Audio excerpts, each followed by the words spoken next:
All right. Okay. Hi, everybody. Welcome to the last session of VisInPractice. So in this session, we will be talking about integrating research and product. We have 4 excellent panelists. So they are Richard Brath from Uncharted, Dominic Moritz from CMU, Liu Zhen from Bosch, and also Vidya Settler from Tableau. So we will be talking about how research is turning into tech transfers, as well as how products actually can affect research directions as well. So we will first ask each panelist to give a short introduction about their work, and then we will open up the floor for questions. We will be taking questions from both in-person and also remote attendees. So we're trying to go into balance between the questions between in-person participants and those online. So we will try to give in-person questions a priority first, and then we will try to take questions online from Slido. So we also encourage you for the in-person attendees to also post your questions on Slido to make things a bit easier. And also thank you, Chris, for actually monitoring the questions in the room. All right, so I think we can get ready to start. So first, we have Richard Brath from Uncharted. Richard is a partner at Uncharted Software, where he oversees visual innovation since 2003 for software companies and also commercial organizations, ranging from some of the biggest financial companies to analytics startups. Richard's visualizations are in use by hundreds of thousands of users daily. Richard is critical of some foundational assumptions of visualization, such as the role of text or shape in visualization, which in turn leads to a PhD. Richard has recently authored some books, including Visualizing with Text and also Graph Visualization and Analysis. With that, please take it away, Richard. Thank you. And my laptop does not appear to be responding at all, so I'm not sure what's going on.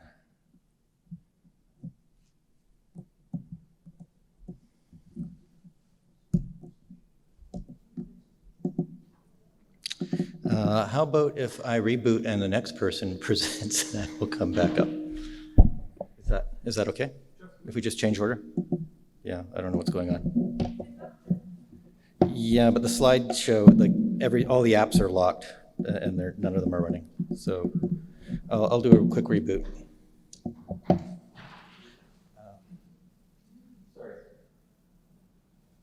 Sorry, if we can switch to the next presenter then. Somebody else wants to.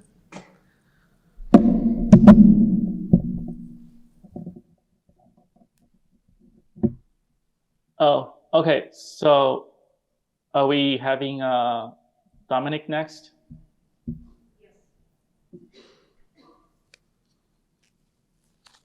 Yes, we're having Dominic next.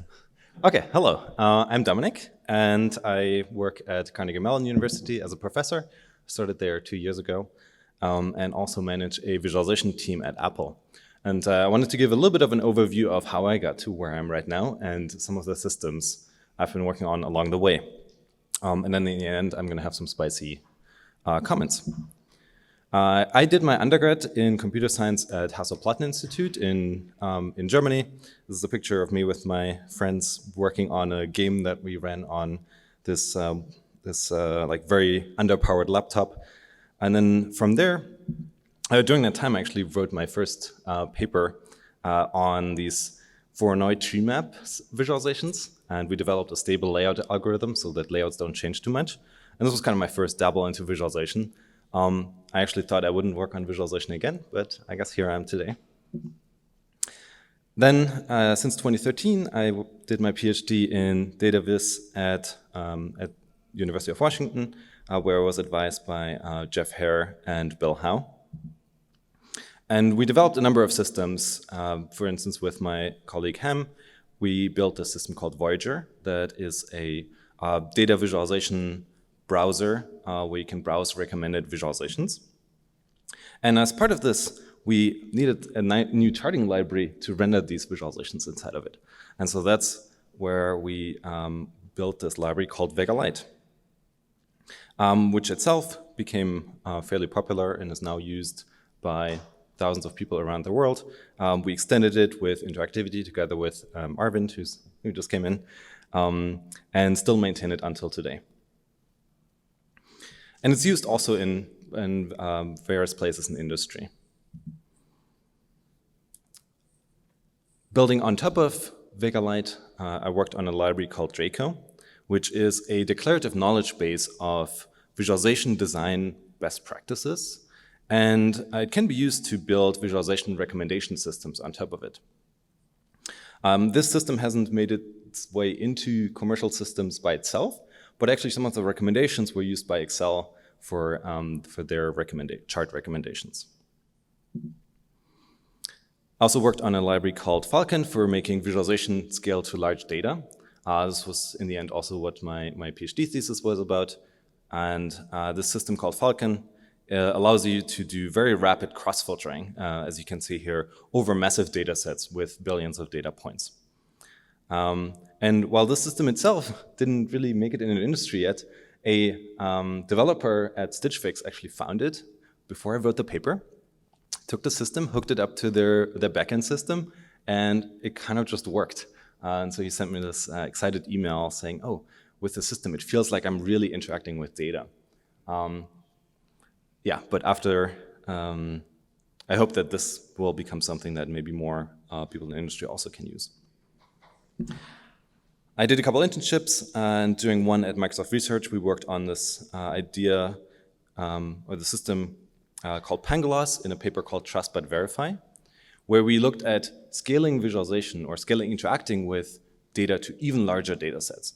And we did that using approximation.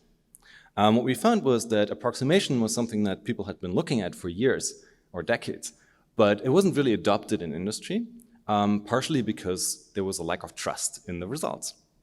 And so we tried to address that by giving people visualizations of the accurate results a little later so that they can continue to use their approximations for now. And yeah, that was a system that we developed back then. After graduating, I joined Apple, where I now manage a visualization team. And we work on empowering people with better tools to understand and present data. After the first year, one thing my group developed is something called Audiographs, which is a feature in macOS and iOS for creating sonifications of charts. So it's a feature that a developer can implement, and then users can access information in charts when they use a screen reader. The screen reader in macOS or iOS is called VoiceOver, and so this allows charts to be accessible to VoiceOver.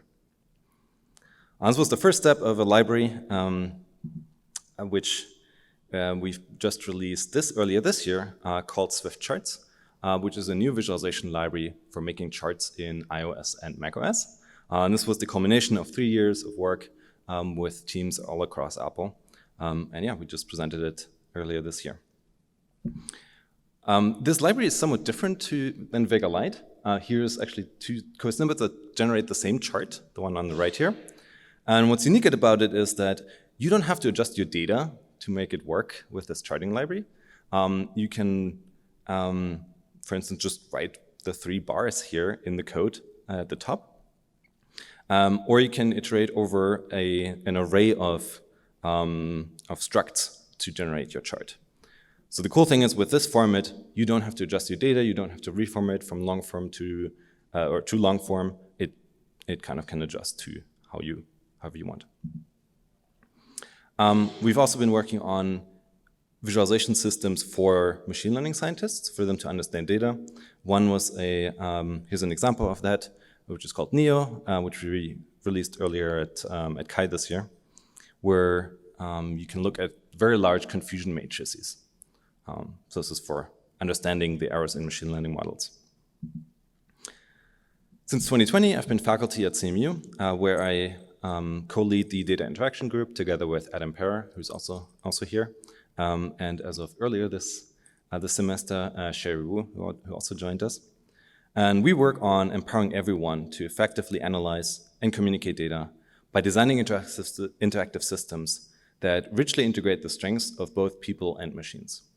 So I've been working on interactive systems, visualization tools, as well as also making visualization more accessible to everyone using sonifications or other navigation methods for screen readers. In my free time, I work also as I'm one of the contributors to, or committers to Apache Arrow, which is an in-memory format for tabular data. It's kind of taking over the industry now. Every data processing system is built on Arrow. And there's a JavaScript version of it, so you can run it in the browser, or access the data in the browser. This is widely used in the industry, but as a kind of building block. And together with my students, we're working on, as I said, visualization systems. One that we released earlier at Eurovis this year is called SOLAS, where we leverage history in notebooks for you to give better recommendations of charts. Yeah, so in general, I'm very excited about this whole space of visualization tools, accessibility, and giving more people the tools to do their own analysis. One way we've been doing that is through a library called DuckDB, where you can run an analytical database, and we actually made it so you can run it in the browser. So here you can run queries over millions of records, all in the browser. And yeah, it's pretty fast. There's a blog post where we do some comparisons. Currently, I'm working more on making visualizations accessible and also extending some of the tools that you've seen before. Like I'm working on a Drago 2 and a Falcon 2. So stay tuned for those in the hopefully coming years. So in general, I do tool-driven research, and I usually try to go beyond the publication, where a tool shouldn't end just because we have the paper. And I think that paid off, for instance, in VegaLite, where we added the interactivity as something once we already had the library that worked for the Voyager use case. Tool research usually needs a lot of time and a lot of people. So everything I've shown here really involved many, many people. I did not have enough slide space to mention them all, but I'm very grateful for being able to work with them on this. And I think that needs to be, in general, acknowledged. I like to focus on building blocks rather than end-user tools. So I think these building blocks are essential to then build systems on top of it. So I've been more focusing on like the lower-level elements. I believe that tooling is kind of disguised educational software. This tooling shape the way we think, and so we should always make sure that tools encode best practices. And I believe that tech transfer really is only possible by moving people or doing a lot of work. I think just to like, oh, throw something over the wall, say, here's the paper, read it, try to implement it, I don't believe that works, or very rarely. And that's all I wanted to say. So I look forward to the discussions.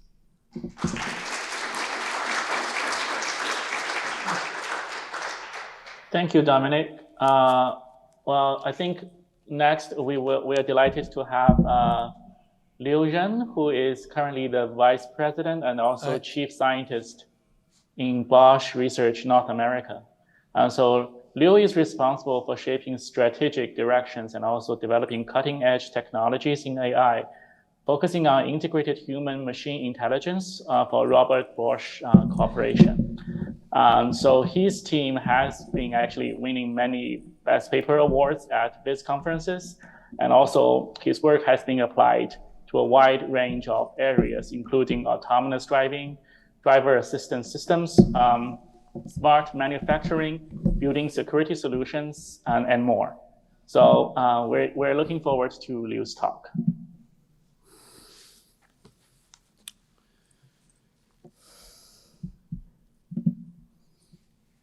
Okay, great. So I think I'm going to talk about a little bit about from Bosch perspective, how we're going to, working on human AI teaming for industrial AI is a very different application field. Before I talk about the content, I want to give a short introduction about myself. I got my PhD from Computer Science Department, Carnegie Mellon University. I've been passionate about the research combining graphics, visualization, computer vision, the machine learning there. I'm currently the Vice President, Chief Scientist at the Bosch Research and the Bosch Center for Artificial Intelligence. I'm responsible for the AI research with special focus on integrated human-machine intelligence we're going to talk about in a while. And myself and my team is actually located in Silicon Valley. And it's good to know that a lot of our guys is in Silicon Valley there. So it's really good we have this, connection here. So what is a Bosch? Bosch is a big company. It's more than 400,000 of associates here. So we have a global corporate research and also Bosch Center for Artificial Intelligence. We're roughly about 1,700 of research scientists all over the world. And so my area is actually, focused on more on this topic of integrated human-machine intelligence. You can see that ranging from human-assisted AI, explained by AI, natural language processing, and to the 3D perception topic like computer vision, cloud robotics, and so on. And currently we have, the 3 teams actually from 3 countries actually contribute this research topic there. The interesting here is we are focusing on this area called industrial AI.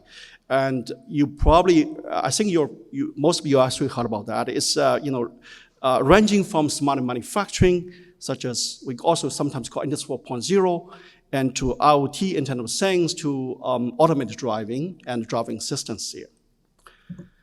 So for this panel, we're also talking about what exactly we should focus on industry research here. So on one end, we're talking about industry innovations. We're talking about innovation on top of the product development. And also usually have the time pressure. And this innovation is going to be very important for a product.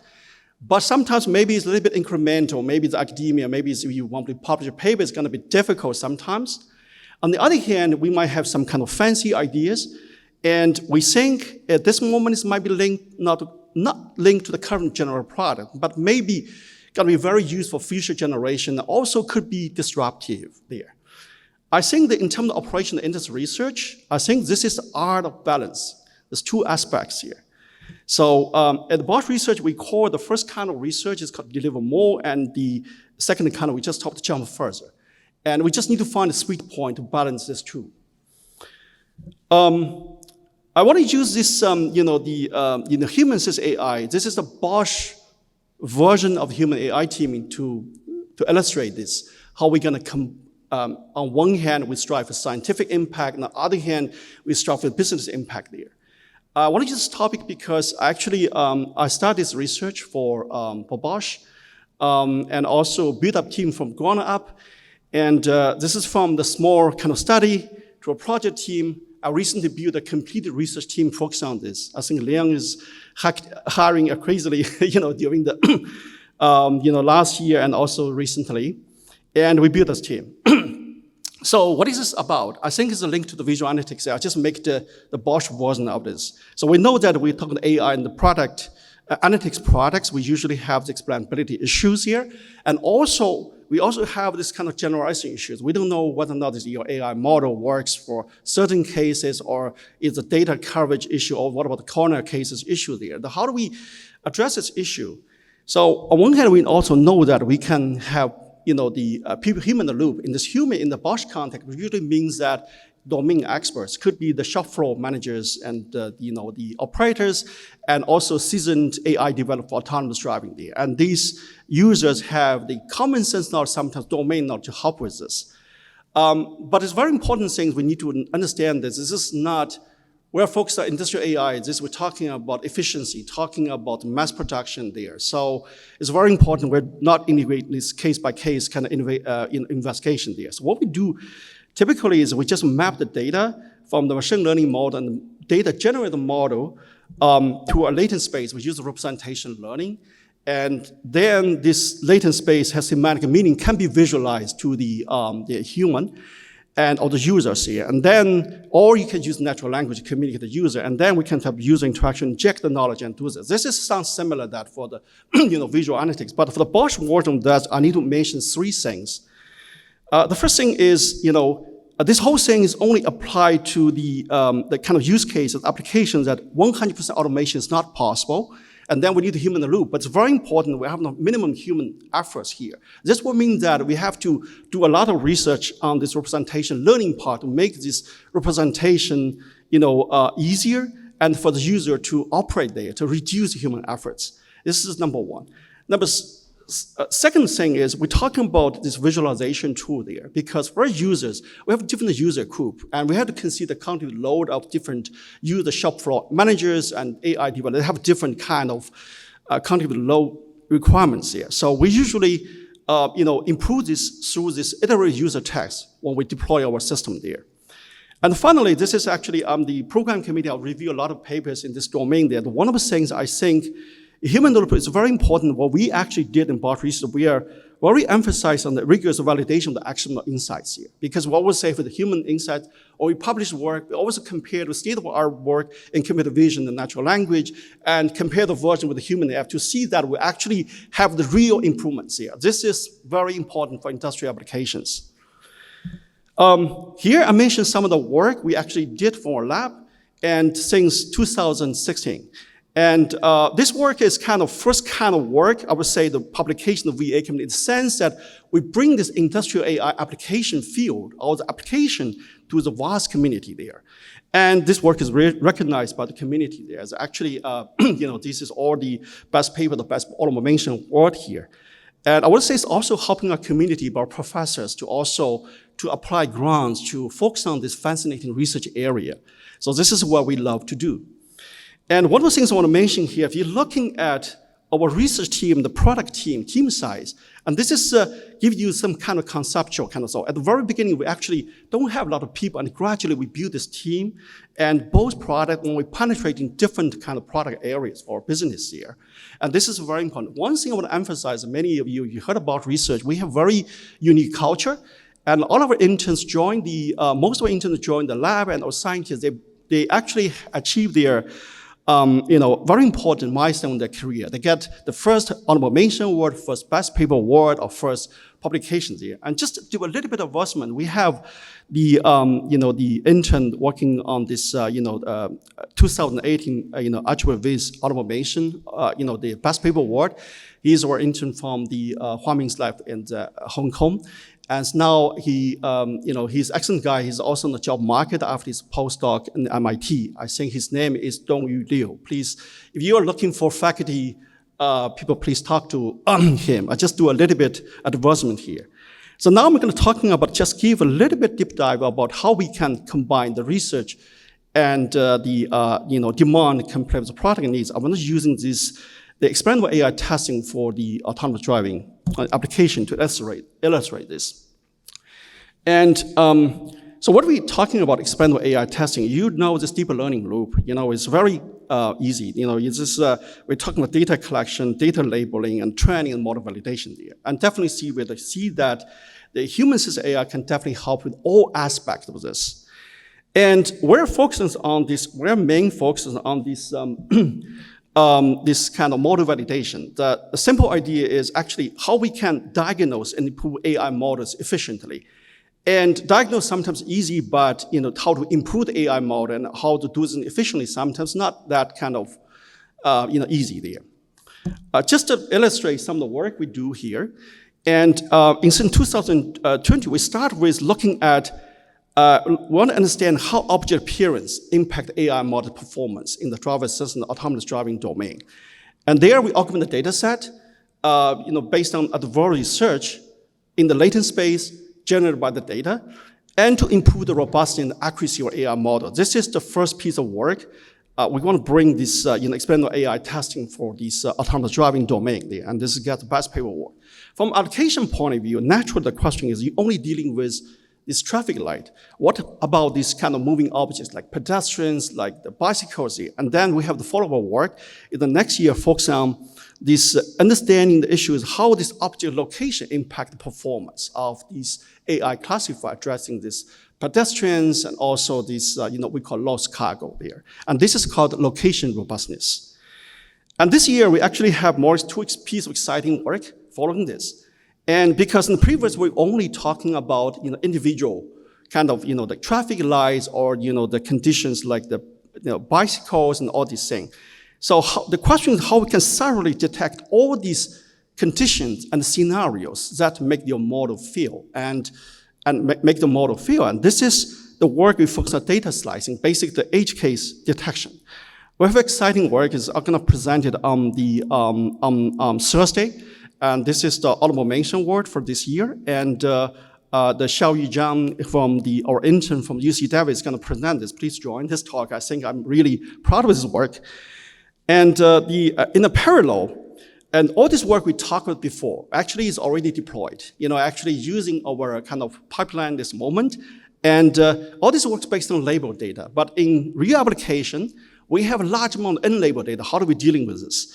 And we have another piece of work is also presented with this year. We're looking at how to handle this kind of issues without labels here. And this is we call concept learning for label-free validation here. And this is actually linked to the data programming work for natural language processing. If you're familiar with data-centric AI, we do some kind of foundation work to make this work for the perception domain. We also have EJK publication. And this work is, system work based on this, core learning algorithm to push the boundary of this data-centric AI with special focus on data programming. I think if you are interested in this, please also join this, talk here. And all are talking about this research features, how we gonna, what is from application perspective, how the one step by step we develop this. But if you do this reshuffling a little bit, the first two pieces correspond data augmentation, and the third work talking about data slicing, and the third work it was talking about, the first work is talking about data programming. And this is formed this core research topic area, data-centric AI. So basically, you can see that from research roadmap perspective, we're working on this, pushing this AI field, but this could have different kind of use cases here. On the other hand, we validate the roadmap based on this lead use case in the application domain. And this is how we can influence each other. It's not, sometimes we could have the research work, some work come published later, some work published sooner, depends on whether or not this work is deliver more or to jump further. And this is how we're gonna, align these two research roadmap together. This is what we call co-creation in bot research together with business units. And this just concludes my talk. I think, I'd like to, maybe exchange with you guys after this, our other speakers finish the talk. Thank you.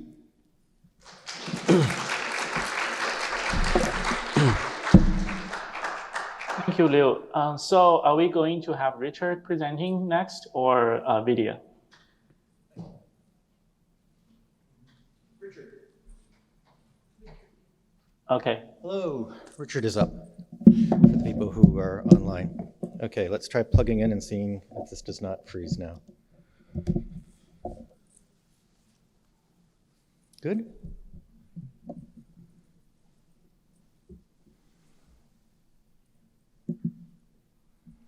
Okay, thank you. So we've heard a couple of different examples going from research to product in toolkits and in these AI applications.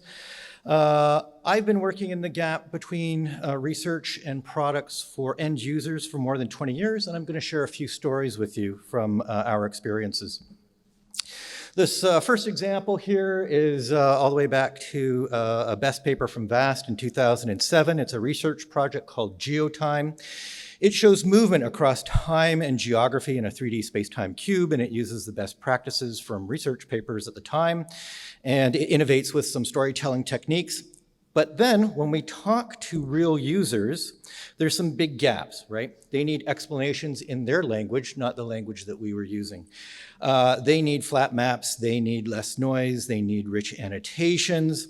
And so we do that. And if you were to go and look at the website now, that is the first image that you will see for GeoTime in the product. And it's been made and adapted to fit its user community in law enforcement, so it's been used to successfully solve issues like fraud, murder, robbery, and homicide, which is very rewarding. I'd like to talk a little bit more about a different kind of domain user, though, people who are experts with their data. We've done a lot of work in financial markets, capital markets, and the users in these markets are professionals with deep domain expertise. They know their data very well, they have very detailed mental models, and they're immersed in their data, kind of literally immersed in their data in their domain. I'd like to focus for a moment here just on financial time series charts, because it's an application area that's been around for more than 100 years.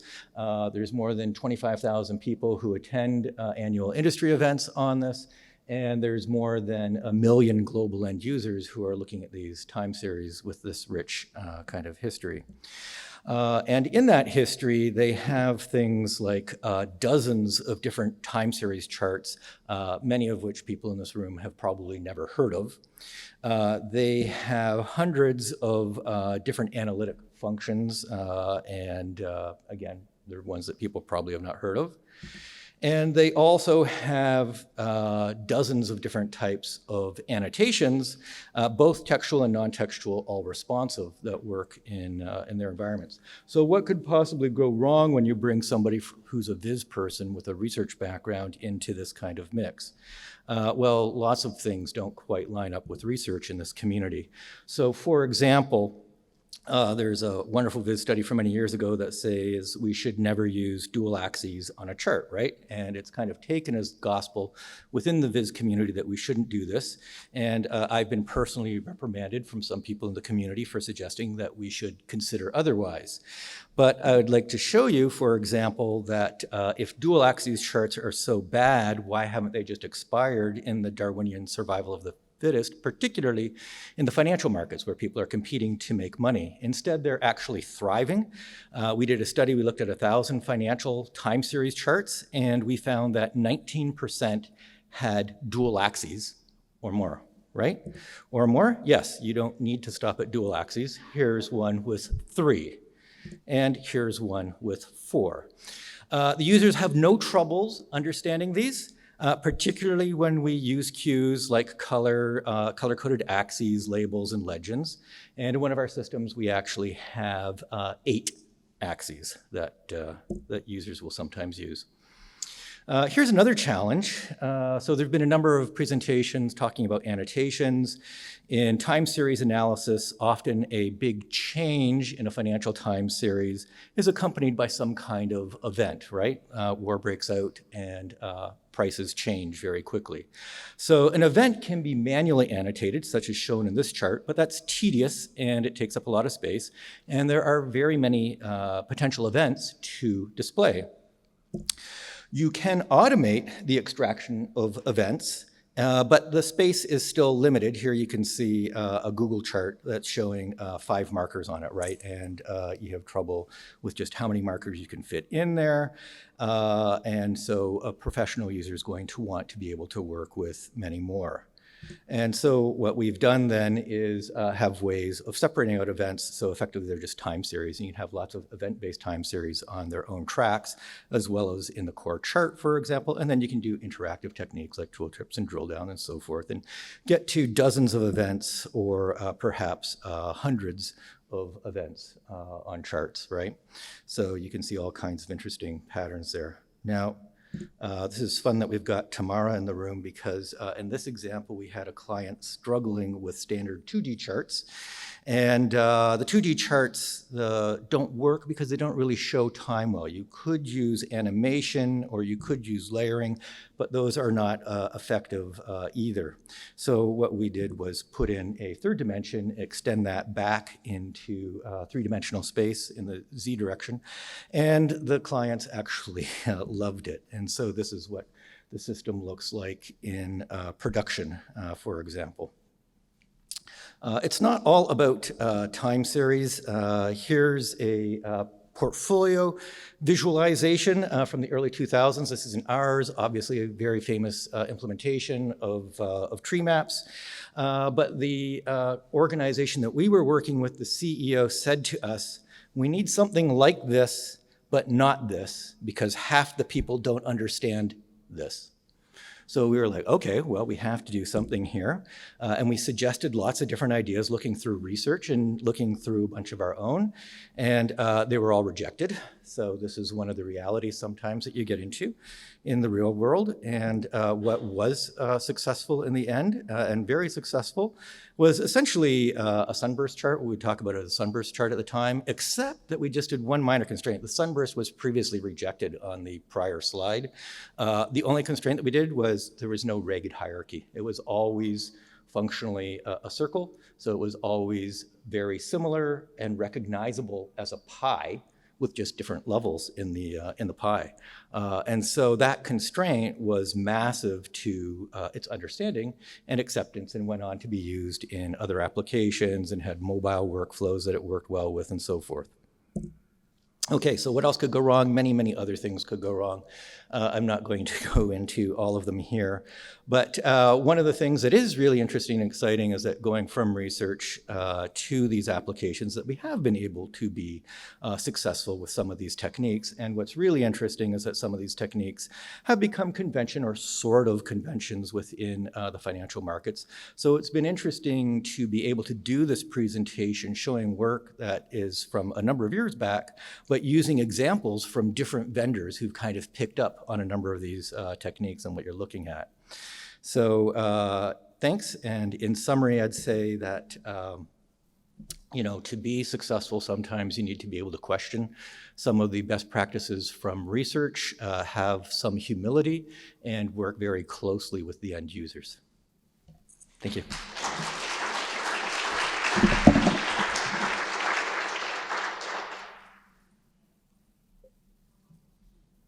Thank you, Richard, for the fresh and fascinating perspectives. Last but not least, we have Vidya Settler, who is the director of Tableau Research. She leads an interdisciplinary team of research scientists to work on areas including data visualization, multimodal interaction, statistics, applied machine learning, and also natural language processing. So her research interests that lie at the intersection of natural language processing and computer graphics. She draws upon concepts and methods from information retrieval, human perception, and also cognitive science to help users effectively interact with devices and information in their environment. Take it away, Vidya. Thank you. Thanks, Leo. It's good to be here and good to be here in person, and also for folks who are joining in online. I've been at Tableau. It's going to be my 10th work anniversary next month, so can't believe it. Having a really great time when people ask me, you know, wow, that's a long time.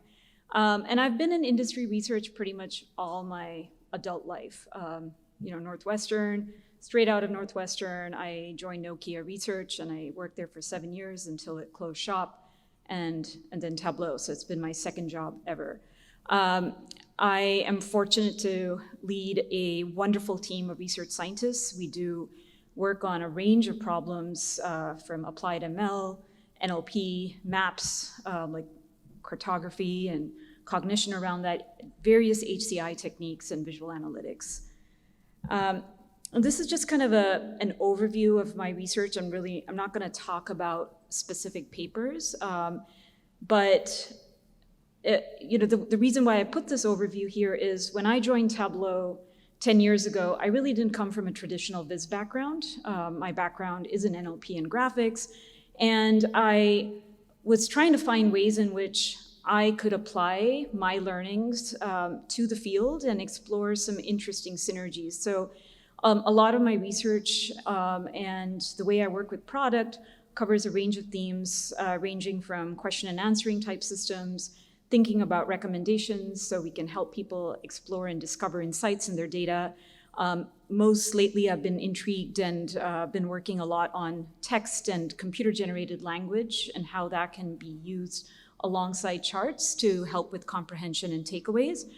And you know, chatbots, everybody loves chatbots, I suppose. But I'm really trying to explore other experiences beyond the traditional dashboard metaphor to see how those experiences can help people in their field and in their workflows to see and understand data. So as part of this talk, I thought I would spend some time going through some exemplars of how I have worked through research and product engagement. Some of them have been, double word scores for those who are Scrabble champions or fans, where, product engagement has also led to kind of wonderful papers as part of the academic community, but not always. And I'm quite comfortable with that. And so I'll walk through a few of these. So one of my early projects was really trying to explore the way in which the context and semantics of data can help with sensible data transformations. Because a lot of people, when they think about natural language, they often think about the end experience. Are people going to talk to their data? Are people going to write questions about their data? But natural language techniques go a lot deeper than that. And there's so many aspects of the visual analytics pipeline where it can actually help. So it turns out that dates are a very common type of data type when people are exploring their data, and they come in so many formats. In India, we have a very different format where we start with the date and then the month and the year, and over here, obviously, you start with the month. And so there's so many more formats. And what we found with Tableau public users, which is this online free platform where people can post Tableau dashboards, we found 15% of user-authored date format strings were marked as invalid back in the day. This was, close to 2014 or so. And so in our research team, we developed an automated way to cross-validate these date formats using both pattern recognition as well as using natural language grammar rules, where we could look at the context of the strings in the column. For instance, here the second row is 4/15/08, and because months go only up to 12, you can already disambiguate the right date format. And this ultimately led to an automatic date parser that is currently in the Tableau product. So this was just kind of a small stepping stone to get the company to really think about data semantics and how we can actually provide reasonable defaults to our end users to make that workflow more frictionless. And as we were thinking about other ways in which we could leverage data semantics, I also got interested in understanding how NLP could be used to search for data. So this is a feature called Map Search in Tableau, where you have a map loaded into a Tableau workbook, and there's a little drop down, and if I type in Paris, you don't necessarily want the most prominent place to show up as your top result. You want the place to show up based on the data bounds of your data. And it turns out that based on the data bounds of this data, which is of the US, there is actually a Paris in Texas, which I didn't really know of. And so I worked with the MAPS team for 6 months and came up with a data prominence ranking algorithm that trumps data prominence over place prominence. So in this case, Paris, Texas is ranked higher than Paris, France. And you might look at this and say, that's pretty simple. Is this really research? But to me, this was a stepping stone to really get the company to think about ways in which we could stretch the product and provide additional services and experiences to customers that go beyond what the current product had to offer. And starting with this basic form of data prominent map search, it also got us thinking about how natural language can be used to understand user intent and ask questions, which led to the development of the Visa prototype. And the key premise of the prototype was to figure out how natural language could be used to support an analytical conversation where, in this example, I'm asking a question, find large earthquakes near California, and I can ask a follow-up question, how about near Texas? And language pragmatics is used to take the context of these previous queries and apply it to the follow-up queries to disambiguate what question has been asked. And we also provided widgets for users to tweak and update certain system assumptions that it would make for these vague concepts like large and near. And that really got the company thinking that natural language can be a viable way for interacting with data. And previous to this, a lot of people were hesitant to get into this space And I'm not taking credit for this, but I think there were a set of papers that came out at that point, including Datatone from Adobe Research, as well as the tech industry and the kind of the maturation of NLP, where it shifted from trying to get the perfect answer for questions to posing it as a conversation so that the system can say, you know what, I made a good guesstimate for large and near. Why don't you help me refine it? And the user just refines it by changing, the widget setting. So it's almost like a conversation that one would have with another human being. So that model actually changed how companies started thinking about productizing this, which actually led to the development of Tableau's natural language feature called Ask Data.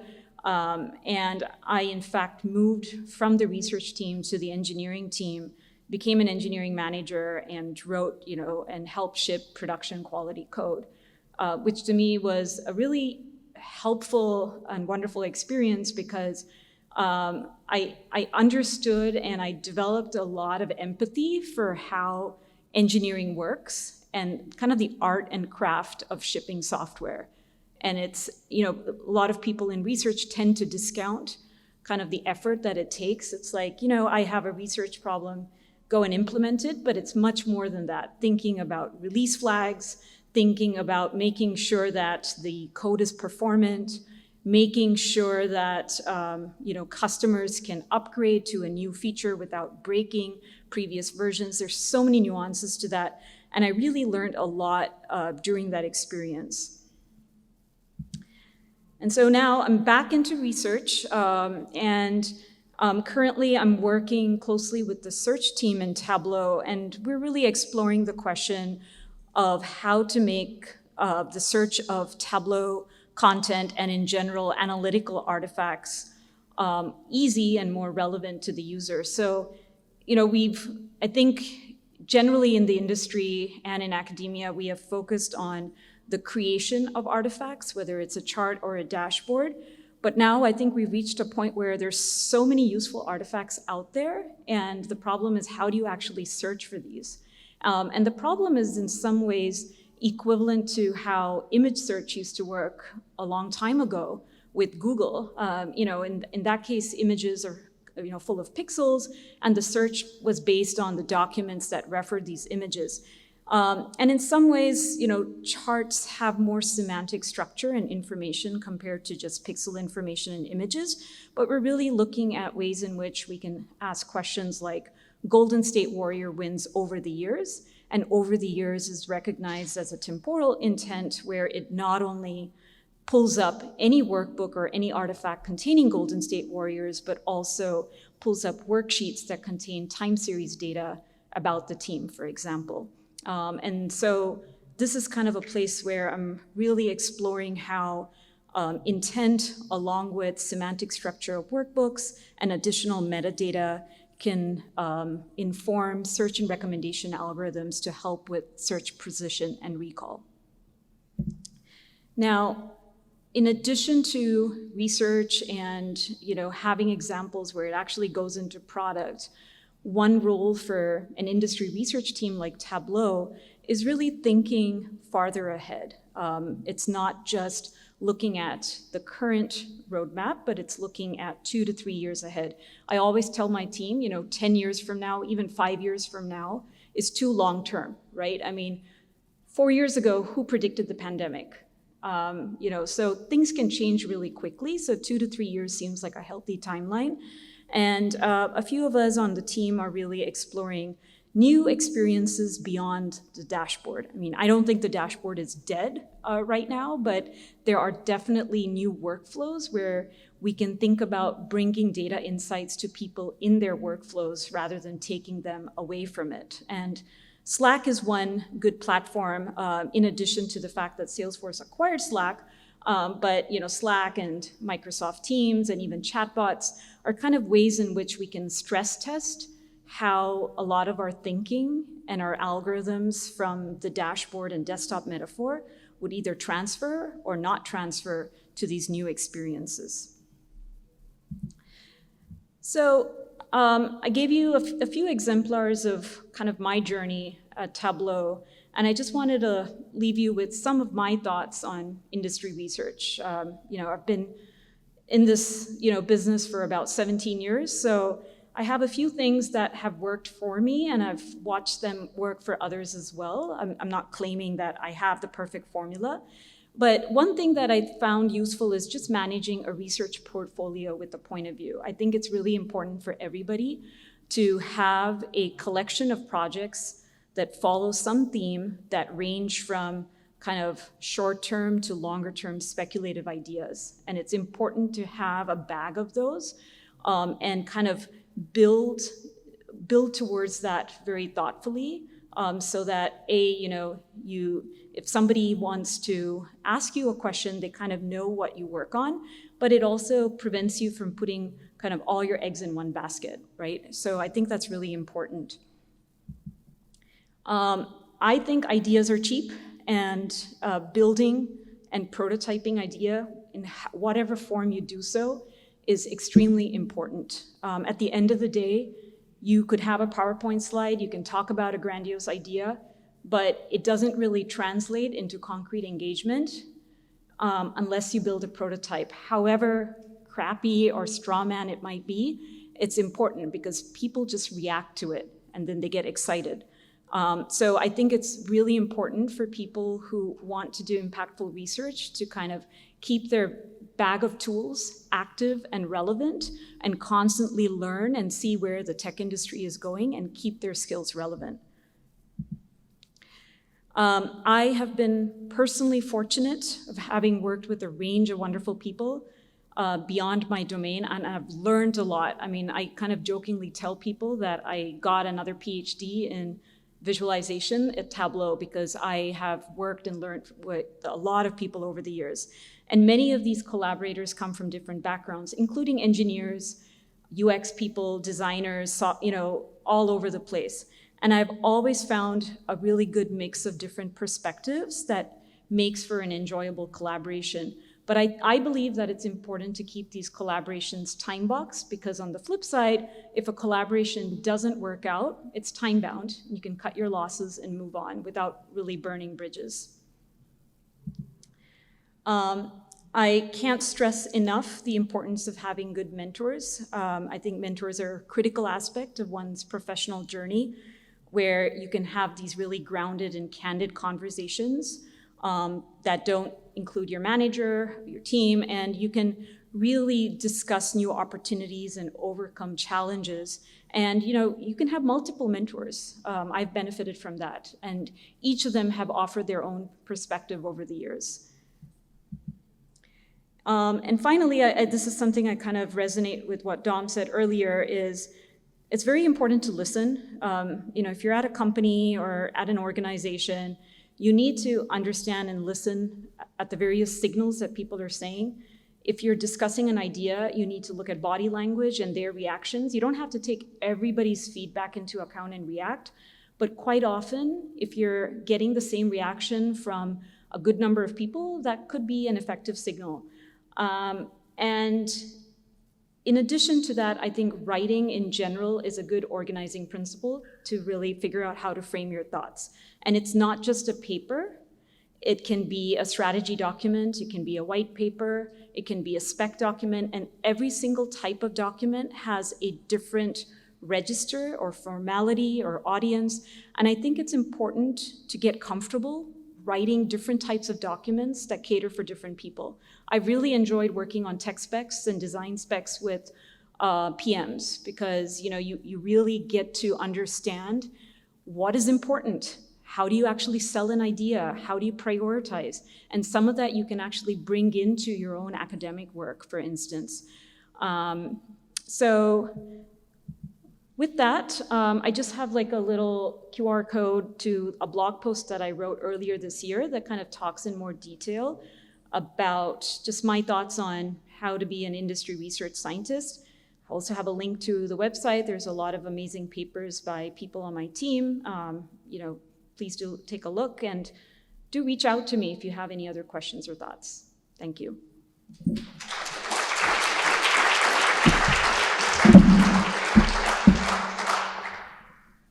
Thank you, Vidya. Thank you for sharing these insights. They're very helpful.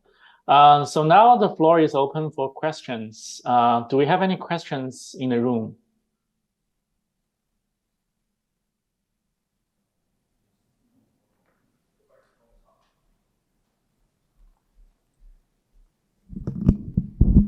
Yes, we do have a question. 1 minute. I have a question for Richard. Do you feel like the gap between those research recommended visualizations and the ones preferred by practitioners is due to a lack of familiarity with the visualizations? And do you think that could be addressed by just better training? So is the gap based on the familiarity with the Yeah, it seems like the visualizations recommended by research aren't the ones that are preferred by practitioners. Yeah, there's definitely a challenge, and I'm sure I've heard this in the Viz community as well, that we create some very complex visualizations here. And the literacy that people are coming with the visualizations that they're familiar with, are probably much simpler, much of the ones that you'd be more familiar with that you'd see day to day. And so it's much easier for them to be able to access things that they're already familiar with, right? Rather than something that they're less familiar with. So anything you can do that leverages that prior knowledge is going to help them understand and be successful with them much more quickly. So do you want to teach them new visualization techniques? Yes. But you also want to build and leverage from things that they already know. An interesting example is parallel coordinates that I skipped. We've tried parallel coordinates many times with many different users and had issues. If you take parallel coordinates and put them into polar plot, you basically end up with a spider chart, right? A radar chart. People can use radar charts, no problem. They're familiar with radar charts. So even though the representation is really the same thing, the minor difference is makes it much more easily accessible. Thank you. Hi, my name is Liang, and I'm from Bosch Research. I do have a couple of questions for Dominic and Vadia. I don't have to ask a question for my boss. First, I want to touch upon some final thoughts on your slide. Vidya. I think that slide's actually, I think is very valuable in terms of give a good, suggestion for junior research scientists. I want to touch upon your first point. You mentioned to maintain point of view through this journey. I'm just trying to, can you comment upon a little bit more how the technique quickly evolve, especially in in Silicon Valley, and then you can still maintain a kind of certain like your research identity or point of view.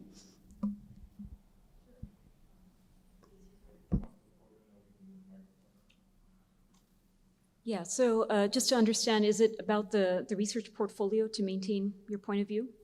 Yes, Okay, yes. And yeah. also, given the context of the technique is involved a Right. lot, especially in AI domain. Right. Yeah, I think, I mean, to some extent, if you're working in a field that is cutting edge, you have to be comfortable with the fact that it is going to evolve, and you want to be flexible. But like your core mission could stay consistent, right? If your core mission, for example, is to, I'm just throwing out an example. If you want to build tools that can minimize the friction with how people interact with data, that mission can stay the same.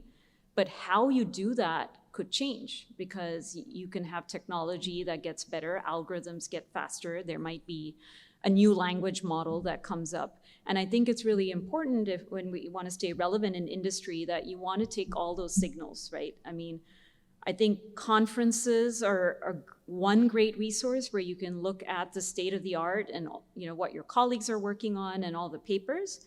But there's also kind of the industry trends. And this is something that we've discussed in our team, that we need to be aware of what is going on in the industry. What are some startups that are coming up in this space? Because it's not a one-sided thing. And in that case, really honing in and leaning into the product organization is important. So it can be a two-way street where we can share kind of new research innovation, but at the same time, we also get signals from what's going on in the industry. And so the point of view could still stay the same, or it could change, but the techniques might be different. And I would challenge that one needs to be comfortable with that. Thank you. A lot of questions for Dominic, I think also applicable for Neo. So you guys, I think, moved from like industry lab and then to go to university. So what do you think, what is the biggest challenge for this kind of shift from industrial research lab to more like academia?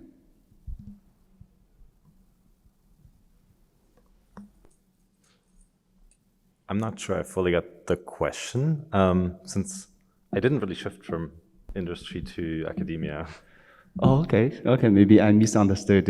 I mean, when you introduce yourself, so you have been working for like Apple research, right? Or this is happening at the same time.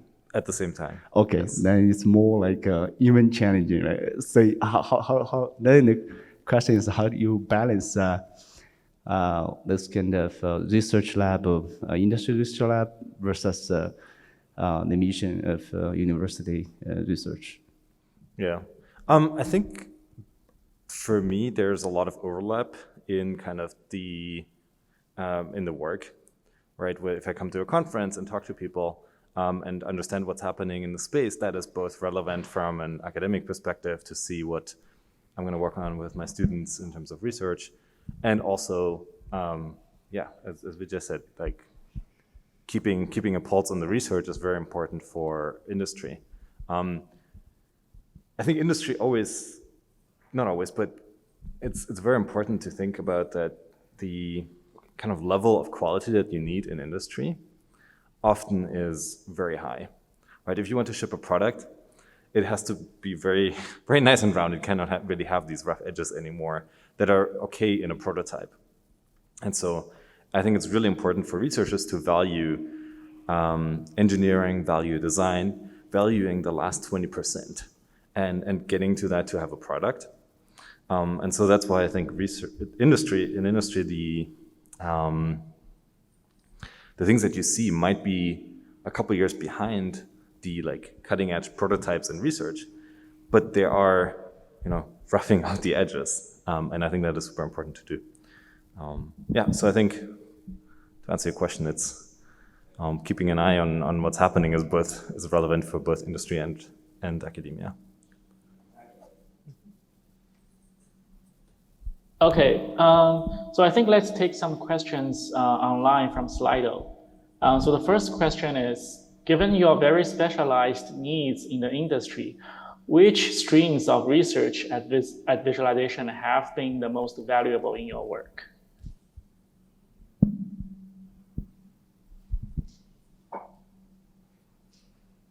So maybe we can start with Vidya, because this question is really about industry research, and maybe Leo can chime in also. Sure. Things have evolved over the years, and what I've come to realize is traditional, and I want to be very careful when I say this, but Tableau has not come up with a new chart type in so many years, and I doubt whether we are going to be spending time coming up with a new chart type in the product. That being said, I think, and I'm speaking for Tableau, but I'm also speaking for what I've just seen in the industry. I think there's definitely a shift to taking existing techniques that are part of the visual analytics pipeline and making them more efficient, more performant. Applied machine learning is a big deal. Can we actually learn from system behavior, both in the creation and consumption of content? That is definitely big. NLP, obviously, for both interacting as well as generating text, like data summaries and data stories. As I indicated in my portion of the talk, while dashboards are continuing to it's going to probably stay for a while, and there is definitely a reason for why people are going to be using dashboards. I think the workflows have also expanded beyond that. People are using tools like collaboration platforms or chat platforms where they're accustomed to notifications being pushed to them, being able to collaborate with other people, and thinking about visual analytics along with other portions of their workflow rather than kind of taking them to a dashboard. So I think we are kind of moving towards having visual analytics as sort of a foundation, but having additional interdisciplinary experience on top of that is going to play a role. So a lot of our hires, including interns, are people who do have that sort of interdisciplinary blend of visual analytics plus something else. And I think that is how we are going to continue to stay relevant. Dom, do you want to? I think you have more experience. Okay, I can comment on this. Because I indicated in my talk, we're focused on industrial AI and the efficiency and also the mass production needs is very much, to some extent, we want to reduce the amount of human efforts here. So I think our research is we don't want to reinvent the wheel. I think the Tableau did a great job. A lot of the graph visualization kind of components, also community, we can leverage there. But the whole point here is we need to addressing some kind of scalability challenges. This could be in this learning side. Could it also be trying to simplify this interface and to reduce the complexity? I think overall, I think any kind of visualization we welcome in this context here, as long as as I mentioned, that we need to have also iterative user tests here. In the end, the main customers or user, if they are happy with the tool, that's great. That's great innovation there. If it's not happy, then we need to do something easier on the learning side, on this presentation interface side.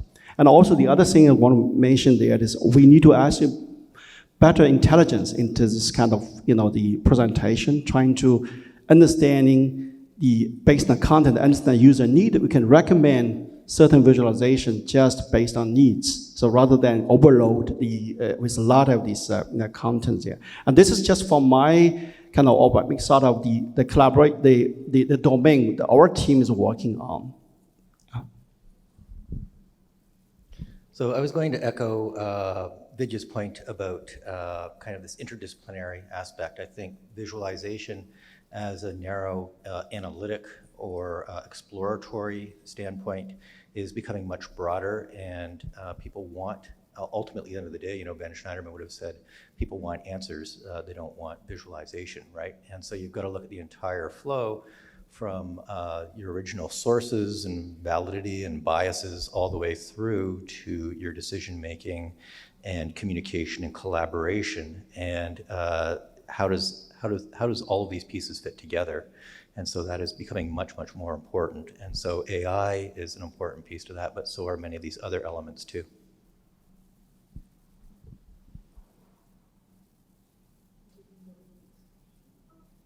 Okay, well, do we have questions in the room? Yes, I have a question for Dominic. First, I was a big fan of your system and tools, such as Vigilance and also the Voyager. So I'm asking a very big question, like how, because you prioritize your system and tool beyond the publications, but you are very productive and publish lots of the papers. So I wonder how because developing a very usable and also effective tool takes a lot of the time, and you open source lots of the systems. So I want to ask a question that how do you manage or maintain your tools and the systems as you also publish the papers and also the tools? So how do you manage that? And how do you manage so efficiently that you could publish so many papers? Yeah.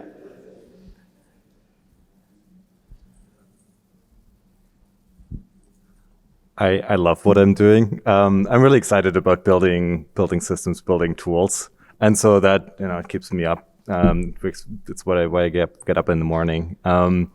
And there's, I guess, benefits once you've built a couple of systems. Like building the next one becomes easier because you can reuse components, you can build on what you've learned before. And then I think the most important is having awesome collaborators who you can work with. Like this is a lot of these tools. It's not me, right? It's a group of people. And yes, I was one piece in these, but it's working with other people. But yeah, I think the most important is people and being excited, and then getting better and more efficient at maintenance. May I know? May I ask a personal question? Like, how do you code? How long do you code for each day? I mean, it's hard to say. Like it varies a lot. But maybe to give you a little bit of perspective, like coding for me is also something that just is exciting, that I love doing. When I was doing my faculty interviews in the evenings to calm down, I was like writing Vega Lite. That kind of helps me to stay sane. Okay, thank you for your answer. And I have another question for Vidya. And I know that I'm also interested in natural language powered data analysis, and I was wondering, like, because I have seen many this kind of Tableau research on this area, but you use lots of the typical natural language processing techniques instead of the deep learning ones. Mm-hmm. I see that. I was wondering, like, why do you not adopt such deep learning based techniques? I can sense that you are not a big fan of these kind of things. And how do you regard this kind of techniques, and how do you position this kind of techniques in future products? Yeah, that's a good question.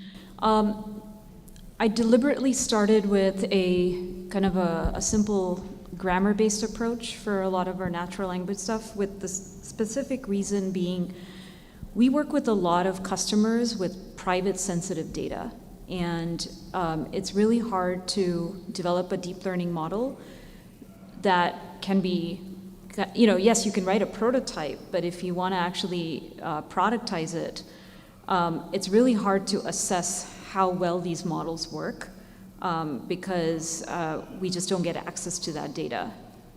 So that was sort of the first step. And the second reason is we have customers from all over, right? It's not just one vertical. And a lot of these deep learning models, even though they have expanded, they tend to work well when you focus on a few specific verticals. So that was sort of a deliberate choice. Now, that being said, we are working on projects that are really pushing into the deep learning space, and they're still part of research because we do have a foothold in it. And now with, collaborating with customers so we can test out these deep learning models is another step. So, it's a stepping stone, and, sometimes it really depends on the constraints of our target group of users.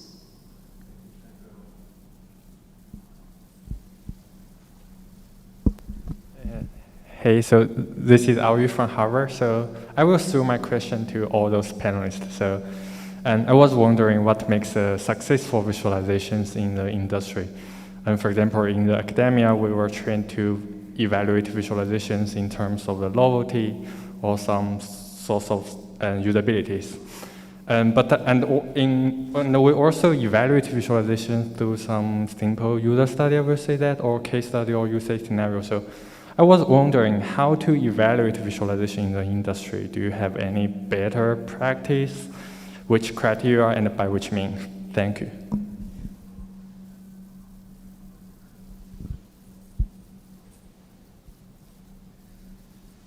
So I guess the question is, how do we validate what kinds of visualizations are going to work? And what I'd say is understanding what is the problem that you're trying to solve and understanding who the user is and how they want to be able to approach the problem and solve the problem are probably the topmost there. Now, there's a number of different techniques. You can interview the users, you can take your artifacts to the users, you can very easily these days record your users using the software and with their permission and understand what they're doing and the tasks they might be having difficulty with would all be parts of the answer there.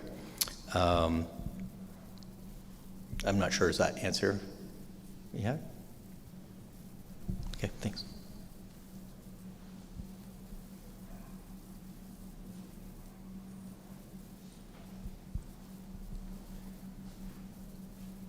All right, so yeah, I think we may have time for just one more question. This has been a really interesting discussion.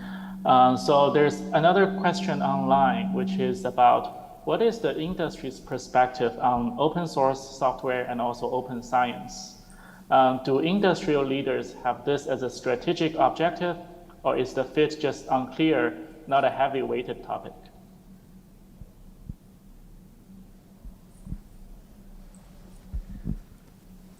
So I can speak to open source, and that is we tend to use a fair bit of open source in what we create. So certainly things like D3, but all kinds of machine learning models and all kinds of tooling, such as provided by other people on the panel here.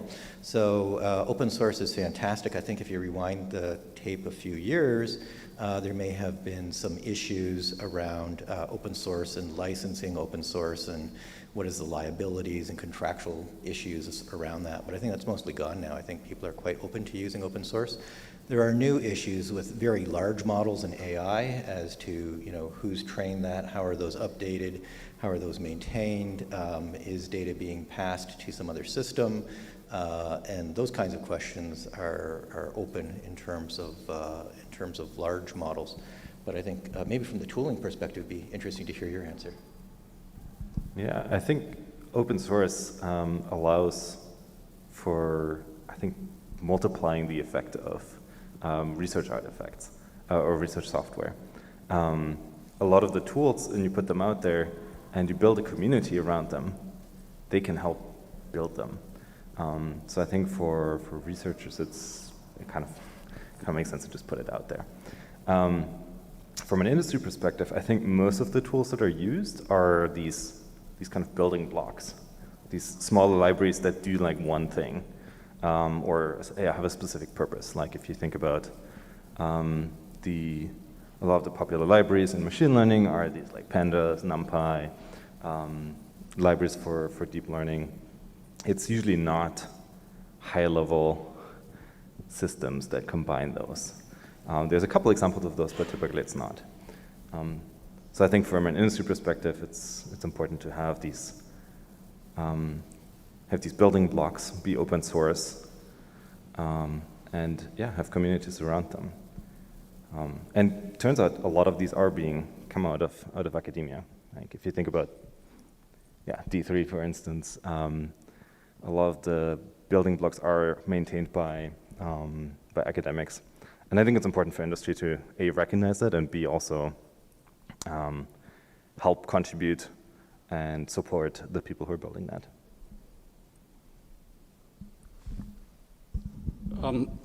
I share the same view here. I think this is especially, on two aspects. When we talk about the industrial research aspects, definitely, if you leverage all the things we have, this open source is definitely helping our students to quickly, one of the type of ideas to do the prototype, right? This is, I completely agree that you have to build that, but how do we do this? Especially when we talking about a lot of this system, it's actually, from the real product perspective, there's a lot of other things. It's just essentially for a lot of interface, just small part of it. I don't think we have to make our students or scientists job easier to leveraging all this kind of open source so that we can build things quickly. This is on the other hand, from product perspective, I think we always also want to say have a good make and buy strategy there. Now, if this open source is well maintained, why not we use this in the products that follow this kind of license agreement? I think this is also a good kind of practice from my perspective. Yeah, I don't know if we're out of time. I mean, I don't want to reiterate what the panel said, but I think in addition to, using open source modules as building blocks, I think it's also important to put the prototypes out there for kind of end user testing, and that's kind of where we're heading to. Obviously, working in a company, you got to kind of make legal happy and check those boxes. So that's kind of the additional challenge that we have, but it's doable. Yeah, I think making research and innovation more accessible creates that multiplier effect that Dom alluded to, and that's where I think we should be going. Okay, great. Thank you all. And let's thank the panelists for a great discussion. And that's it for the VisInPractice 2022. Hope to see you next year. Thanks, everybody.